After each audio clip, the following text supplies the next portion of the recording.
Bismillahirrahmanirrahim. Assalamualaikum warahmatullahi wabarakatuh.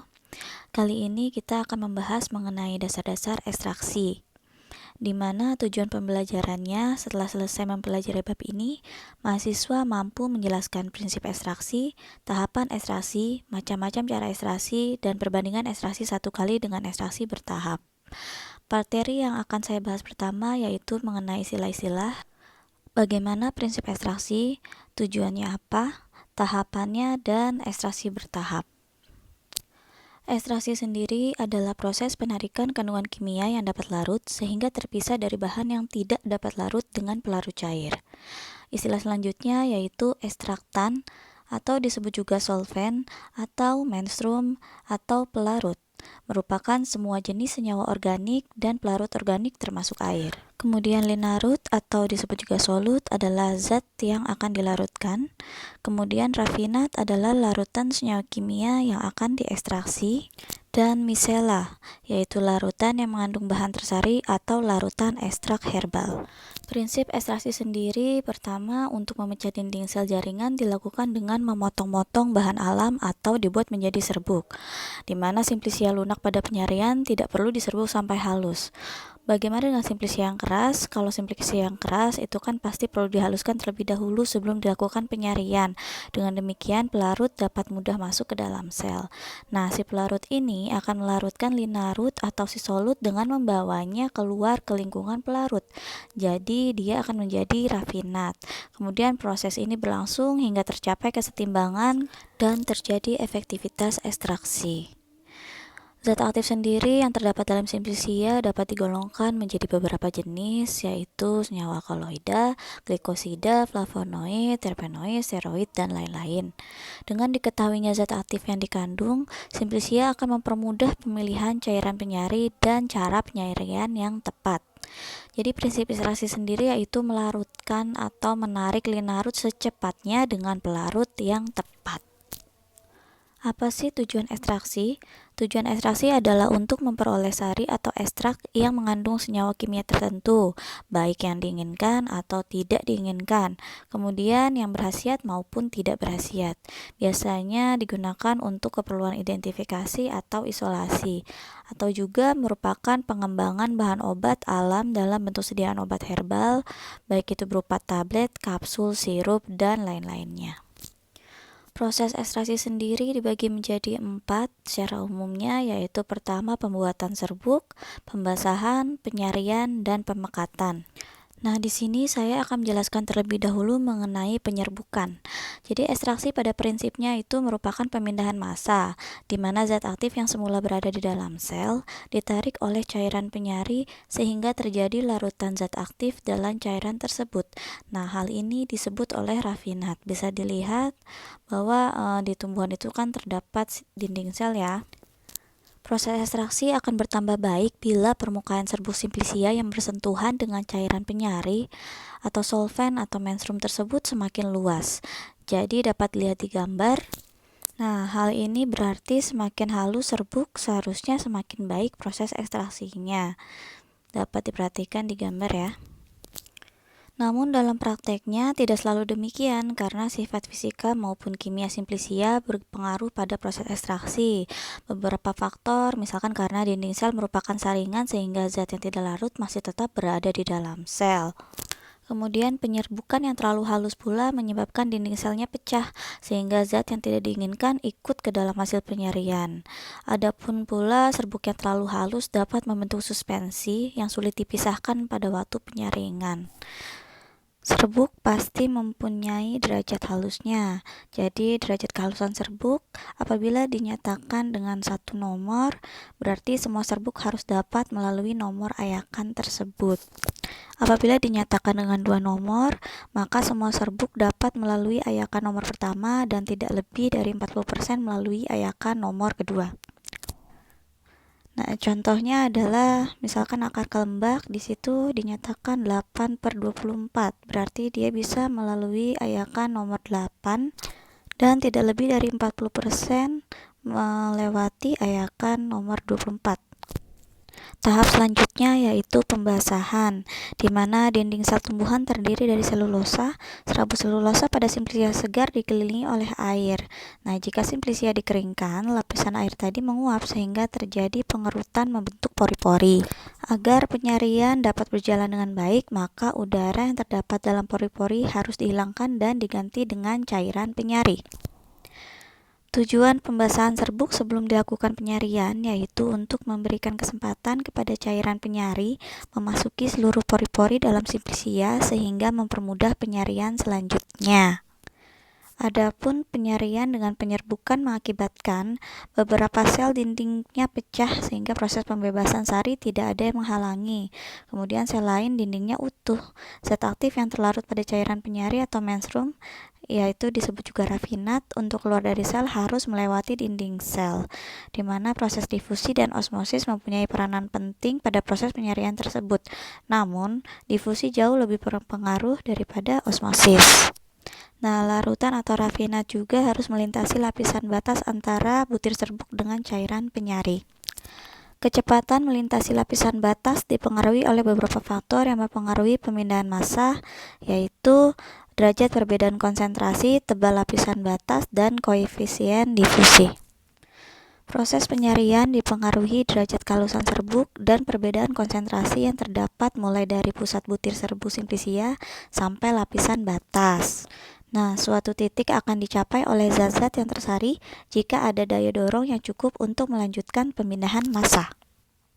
Jadi, semakin besar perbedaan konsentrasi, maka semakin besar pula daya dorong tersebut, sehingga semakin cepat penyarian. Kemudian, semakin kasar serbuk simplisia, maka semakin panjang jaraknya, sehingga konsentrasi zat aktif yang terlarut dan tertinggal dalam sel semakin banyak. Serbuk simplisia dibuat sehalus mungkin, namun tetap dijaga agar tidak terlalu banyak sel yang pecah. Cairan penyari harus dapat pula mencapai seluruh serbuk dan secara terus-menerus mendesak larutan yang memiliki konsentrasi yang lebih tinggi, sehingga zat aktif yang kita inginkan dapat mudah keluar.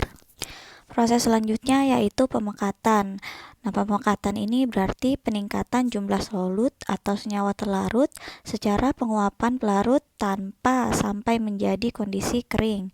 Jadi ekstrak hanya menjadi kental atau pekat. Nah, untuk mencapai bentuk sediaan tertentu bisa padat ataupun setengah padat. Dapat dilakukan dengan pemekatan dengan penguapan dan pengeringan. Nah, ini adalah contoh gambar dari rotary evaporator. Nah, ini harus dihafalkan nih bagian-bagian dari alat rotary evaporator, di mana biasanya rotary evaporator ini hanya bisa memekatkan pelarut organik. Jadi kalau untuk air itu sulit, biasanya akan menghasilkan ekstrak yang kental. Faktor-faktor yang mempengaruhi efisiensi ekstraksi itu ada dua, yaitu pelarut dan teknik ekstraksinya.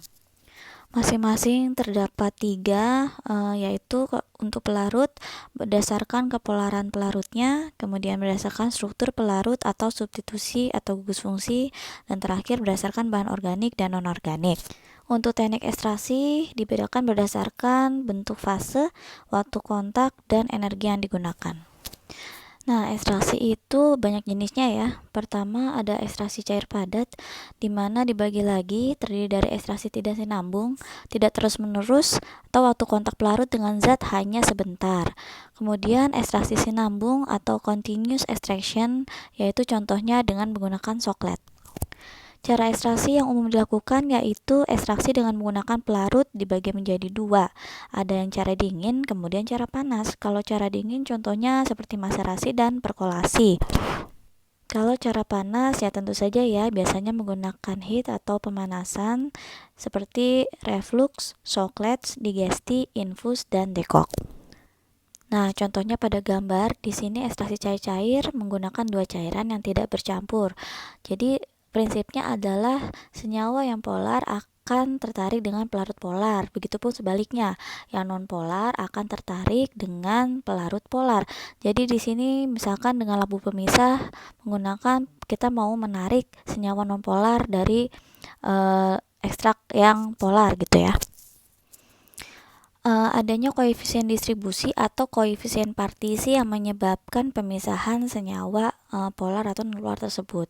Jadi biasanya disebut KD, di mana C1 merupakan kadar di dalam pelarut organik dan C2 adalah kadar di dalam air sel.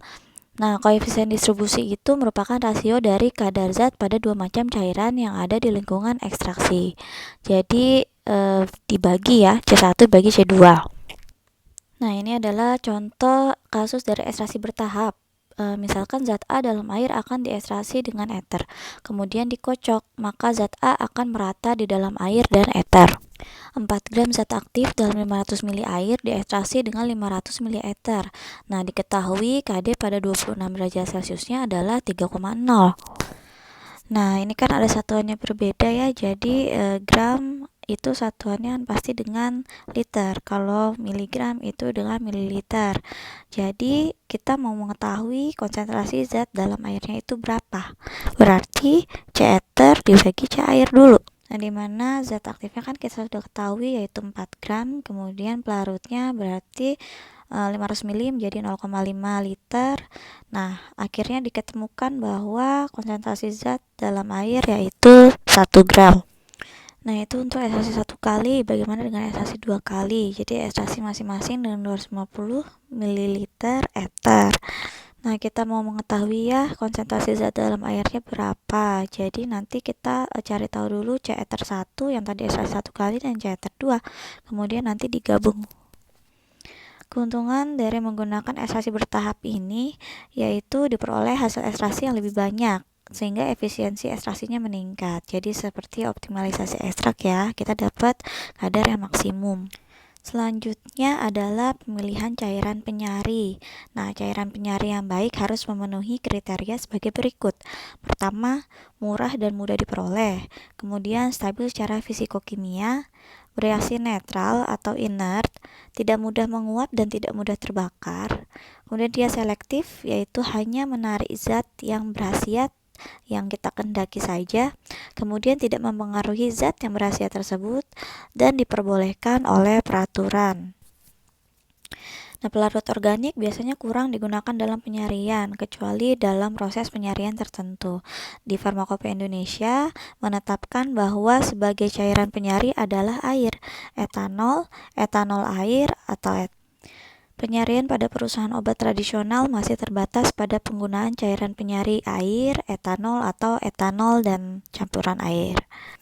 Nah, ini adalah pertimbangan kenapa menggunakan air. Pertama, murah dan mudah diperoleh, stabil, tidak mudah menguap dan tidak mudah terbakar, tidak beracun, dan dia alami.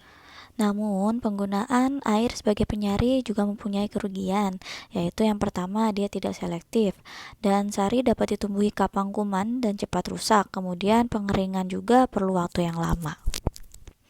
Nah, pelarut yang paling banyak dipergunakan untuk ekstraksi biasanya adalah etanol. Nah, biasanya ini yang saya bilang raw ekstrak atau crude ekstrak ya. Kenapa sih etanol dipertimbangkan sebagai penyari? Karena pertama dia lebih selektif. Jadi bisa menyari baik yang polar, non-polar atau semipolar itu bisa menjadi crude ekstrak tadi. Kemudian kapang dan kuman sulit tumbuh dalam etanol yang kadarnya 20% atau lebih. Ketiga, itu dia tidak beracun, kemudian netral, absorpsinya juga baik, kemudian dia dapat bercampur dengan air dengan segala perbandingan. Panas yang diperlukan juga untuk pemangkatan lebih sedikit. Nah, kerugiannya juga ada, biasanya etanol mahal harganya. Perbedaan penggunaan air dan etanol sebagai cairan penyari, yang pertama, kalau air itu bisa menarik garam alkaloid, minyak atsiri, glikosida, tanin, gula, gum, pati, protein, lendir, enzim, lilin, lemak, pektin, zat warna, dan asam organik. Sedangkan kalau etanol, dia alkaloid basa, minyak menguap, glikosida, kurkumin, kumarin, antrakinon, flavonoid, steroid, damar, dan klorofil. Kemudian lemak, malam, tanin, dan saponin juga sedikit larut di dalam etanol. Kalau air biasanya dia merupakan tempat tumbuh kuman, kapang dan kamir. Jadi kalau ada air harus ditambahkan zat pengawet. Sedangkan kalau etanol tidak perlu ya, kadar 20% juga sudah cukup. Kerugiannya juga kalau air itu dia bisa melarutkan enzim, menyebabkan reaksi enzimatis. Jadi juga akan mempercepat proses hidrolisis. Sedangkan pemekatannya kalau air tuh perlu waktu dan bahan bakar lebih banyak. Sedangkan kalau etanol biasanya untuk peningkatan penyaringan digunakan campuran etanol dan air. Di sini ada persentase dari etanol ya. Jadi persentase etanol yang tinggi itu tidak selalu mengakibatkan aktivitas yang tinggi pula. Peneliti di Perancis, jadi peneliti Perancis itu menemukan bahwa ekstrak dari batang Viburnum pronifolium dengan etanol sebanyak 30% itu biasanya 5 kali lebih spasmolitik dibanding ekstrak yang 60%. Jadi kadar yang tinggi belum tentu juga aktivitasnya tinggi ya. Nah, ini adalah basic guidelines atau panduan biasanya untuk memilih berapa sih persentase etanol yang optimal untuk mendapatkan senyawa yang kita mau. Contohnya untuk kita menggunakan etanol 25%, yaitu melarutkan senyawa-senyawa yang larut dalam air. Contohnya mucilago, tanin, dan beberapa glikosida. Biasanya flavonoid dan sedikit saponin juga larut. Kalau menggunakan etanol dengan persentase 40-60%, biasanya dia bisa melarutkan atau menyari minyak atsiri atau volatile oil, alkaloid, banyak saponin, dan beberapa glikosida. Kalau sudah 90%, nah ini bisa menarik resin dan oleoresin. Nah, berikut ini merupakan daftar polaritas pelarut ya. Jadi ada dari yang polar diurutin dari atas itu air, metanol, etanol. Nah, kemudian lanjut ke semipolar dan terakhir ke bawah heptana, sikloheksana, N-heksan itu sampai nonpolar. Jadi titik didihnya juga berbeda. Kemudian konstanta di elektrik pada 20 derajat Celciusnya, kemudian ada nilai juga viskositas pada 20 derajat Celcius. Sekian pembahasan dari saya, terima kasih. Sampai jumpa di pertemuan selanjutnya. Wassalamualaikum warahmatullahi wabarakatuh.